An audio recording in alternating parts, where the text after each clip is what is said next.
Indie games are some of the biggest games in the world. Why is this? Games like Repo and Schedule 1 do so good for two main reasons. First of all, they provide freshness from other huge games. Most mainstream games are the same and follow the same formula. Meanwhile, most indie games explore genres of games huge company devs wouldn't try in fear of the idea not working. Games like Peak are great examples of this. Peak is an idea not done much before, and throwing its own twist on the group effort progression style. Peak sold over 5 million copies, and is considered one of the biggest indie games not following the mainstream game formula many game companies use.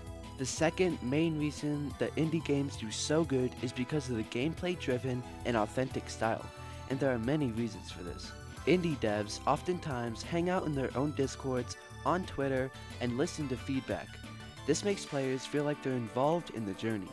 An example of this being so effective is Lethal Company, where fan mods made the game feel alive even months after the initial release, while big companies don't allow mods and will put more effort into taking down the mods than updating their game. A big reason for success is a thing called the social discovery loop, which works like this. 1. A streamer finds it, either through themselves or through a fan, and streams it live to everyone watching, and they can use mods if they want. 2. The viewers try the game with friends after seeing how fun it looks. 3. Those players can post their own clips on YouTube, TikTok, Instagram, anywhere to share funny moments or fails. 4. More people see it on TikTok or whatever they posted it, and decide to play it, and the game explodes with that repeating. Most indie games are more affordable than your average Call of Duty or a single Fortnite skin sometimes. Most indie games are in the $10 to $30 range and can even be free with Xbox Game Pass. Compared to a $70 AAA game versus a $10 game for hours of fun, many people would go for the indie game, and lots of indie games are optimized for low-end PCs or a Switch, opening them to wider audiences, letting anybody play. A great indie game fits new, modern attention spans to keep players hooked in. From no unskippable cutscenes to no 30-minute tutorial, it keeps players entertained. Some examples of games doing this are Celeste. Jump, die, and retry in under 2 seconds. Peak. Climb, fall, and retry. Every try fun, and you learn what to do and what not to do.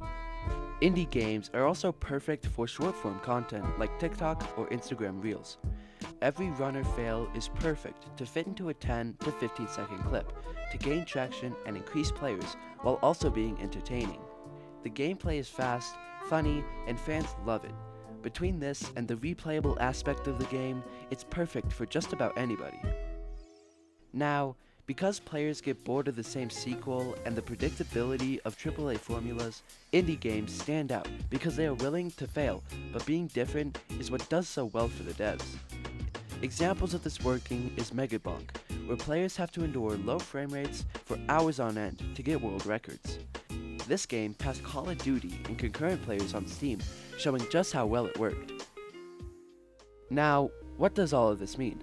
What does the future of gaming look like if we go down this path? Will AAA games eventually die out and get replaced by these indie games? My answer to that is probably not. Sure, indie games are incredibly popular, but AAA games have something that indie games don't: a name. If you were to choose between the newest Call of Duty or a random no-name game but it's cheaper, most people will go for the Call of Duty because they know the name and the game. The way I see indie games taking over is if two things happen. 1. These indie game devs will have to continue having these unique and completely different ideas to be big.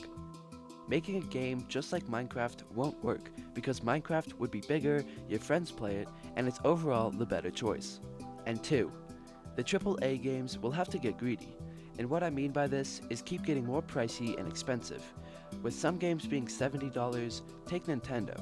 They are jacking up the prices way too much, and people are mad, sure, but people still buy it. That's the problem.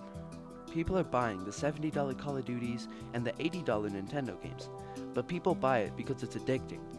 If you want to see why games are so addicting, click this white box up here to see the reason why video games get so addicting. Now, let me ask you this question. If you want a new shooter game, what would you choose? A game called Zombie Blitzers, with 500 reviews for $10. Or B, Call of Duty Zombies, with thousands of active players, but it's $60. Believe it or not, if you said Call of Duty, you're with the large majority, over 70%. Why? Is it because it's more fun? If so, what makes you think that the indie game isn't more fun? The truth is, it's a bigger name, and people often go with a name they know rather than a name they have never heard of, and you would do the same.